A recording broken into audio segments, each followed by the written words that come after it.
Pendidikan itulah yang, eee, apa namanya,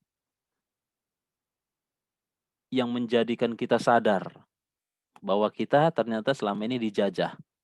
Pendidikan yang membuat kita sadar, ya. Dari mana sadarnya?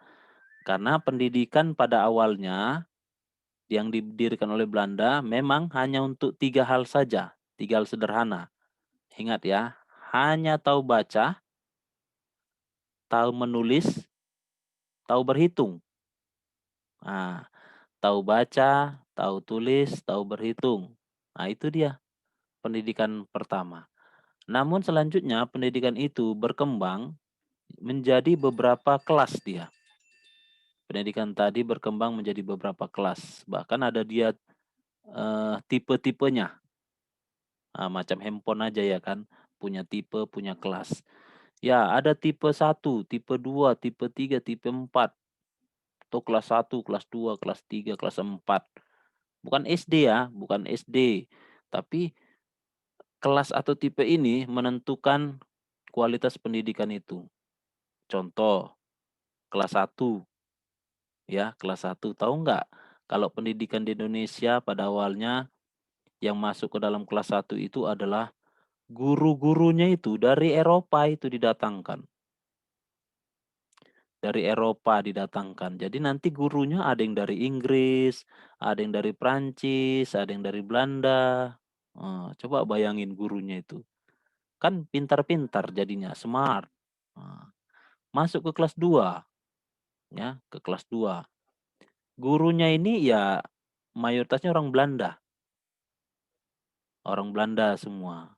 Ya dulu main bagus ya. Jadi kan kalau kalian pernah baca buku, ada dulu guru itu orang-orang Belanda, ada. Baru masuk kelas 3. Kelas 3 ini gurunya udah mulai orang pribumi. Ya, orang pribumi gurunya. Terus bahasa-bahasa yang dipakai pun sudah bahasa-bahasa Malaysia ya, bahasa Malaysia. Nah, kalau kelas 2 sama kelas 1, itu bahasanya dipakai ada yang bahasa Inggris, ada bahasa Belanda. Makanya kayak si Soekarno dulu, Dr. Cipto Mangunkusumo, Dr. Wahidin, itu kan. Mereka sudah fasih itu bahasa Inggris, itu bahasa Belanda. Namanya gurunya dari sana. Nah, baru yang kelas 4 tadi ini gurunya itu eh orang pribumi tapi pakai bahasa lokal. Ya, bahasa lokal ya bisa aja bahasa daerah. Nah, jadi kalau kalian hitung-hitung tadi kan kelas 1, 2, 3, 4. Pastilah yang kelas 1, kelas 2 ini hebat ini. Karena gurunya dari luar negeri dan bahasa yang dipakai juga bahasa Inggris dan bahasa luar. Nah, jadi dari mana awal munculnya itu? Sadarnya, jadi dari pendidikan pada saat mereka mengecap pendidikan tadi, masuklah pelajaran-pelajaran seperti dari Eropa, yaitu ada nasionalisme, patriotisme, liberalisme, komunisme, sosialisme, kapitalisme, chauvinisme, banyak kan? Kan mereka mempelajari tentang ideologi-ideologi. Nah, jadi dari situ mulai sadar, oh iya ya, ternyata negara kita dijajah sama Eropa, khususnya Belanda. Kenapa mereka tahu dijajah? Iya, kan udah dipelajari tadi patriotisme, nasionalisme.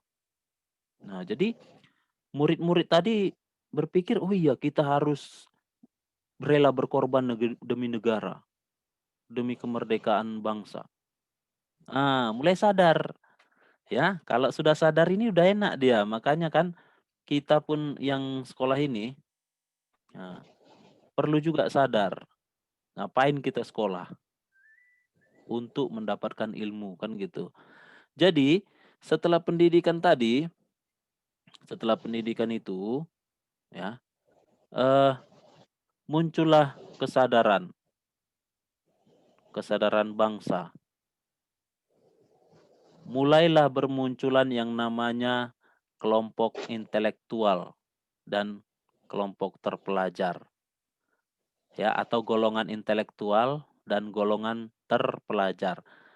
Nah, inilah yang menjadi cikal bakal perlawanan kita ya, yang menjadi cikal bakal perlawanan kita. Golongan terpelajar dan golongan intelektual. Nah, jadi golongan terpelajar dan golongan intelektual ini kok bisa Pak menjadi pelopor pergerakan nasional? Mereka lah yang pertama membentuk organisasi pergerakan nasional. Contohnya apa Pak? Ada Budi Utomo, ya kan? Ada Indis Partis, ada Perhimpunan Indonesia, ada lagi Partai Nasional Indonesia, Taman Siswa, Nadatul Ulama, Muhammadiyah, PKI. Nah, banyak. Ya kan? Nah, itu. Jadi mereka yang pertama mempelopori lahirnya pergerakan nasional dengan membentuk organisasi-organisasi nasional. Nah, jadi mulai berkembang ya. Nah, di buku kita sudah ada itu. Jadi dari sanalah informasi penyebar luasan tentang bahwa negara kita itu dijajah gitu loh. Nah, dijajah oleh bangsa Belanda. Nah, akibatnya apa? Mulailah muncul perlawanan, ya kan? Perlawanan di organisasi-organisasi tadi. Ya, oke.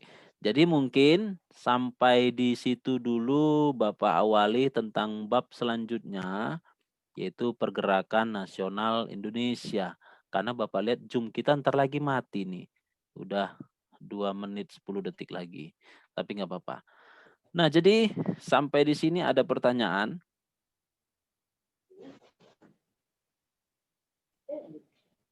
Enggak, Pak. Enggak. Itu Palenuel, Paulus, Jessica, Agung, Angel, Brema, buka videonya. Iya, iya, gitu dong ya. Oke. Nah, jadi kalau tidak ada lagi ya mengenai remetnya, nanti Bapak infokan ya di grup ya. Bapak infokan di grup. Jadi menjelang apa? Bapak kasih tugas ya. Boleh nggak Bapak kasih tugas?